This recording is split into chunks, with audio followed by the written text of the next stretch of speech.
સાવરકુંડલા એપીએમસીમાં હરાજી બંધ થવાથી ખેડૂતોમાં રોષ જોવા મળ્યો। ખેડૂતોને જણસી પાછી લઈ જવાનું કહેવામાં આવતા વિરોધ કરવામાં આવ્યો। ખેડૂતો વિરોધ સ્વરૂપે એપીએમસી સેક્રેટરીની બહાર ધરણા પર બેઠા। ખેડૂતો ધરણા પર બેસતા પોલીસ ખડકી દેવામાં આવી અને તાત્કાલિક હરાજી શરૂ કરવા ખેડૂતો માંગ કરી રહ્યા છે।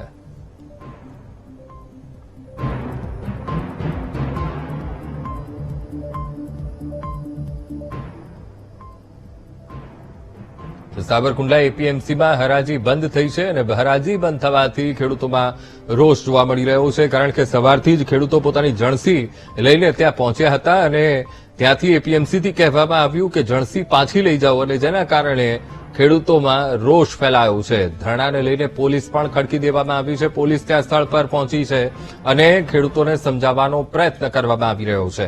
તો તાત્કાલિક હરાજી શરૂ કરવા માટે ખેડૂતો અત્યારે જ્યાં જણસી પાછી લઈ જવાનું કહેતા ખેડૂતો વિરોધ પર એપીએમસી સેક્રેટરીની બહાર ધરણા પર બેઠા છે। આ મુદ્દે સંવાદદાતા દિલીપ જીરુકા ફોનલાઈન પર। દિલીપ, સાવરકુંડલા એપીએમસી ખેડૂતોના ધરણા હરાજી શરૂ કરવા ખેડૂતો માંગ કરી રહ્યા છે। દિલીપ, મામલો જે અંકુર સાવરકુંડલા એપીએમસીમાં હરાજી થઈ છે। અહીં વેપારી અને યાર્ડ જે એપીએમસી પ્રશાસન છે સામે આવ્યા છે। અહીં નોટિસને લઈને વેપારી અને જે યાર્ડ પ્રશાસન છે સામે આવ્યા હતા, જેથી ખેડૂતો આ બંનેની વચ્ચે ફૂંકાઈ રહ્યા છે।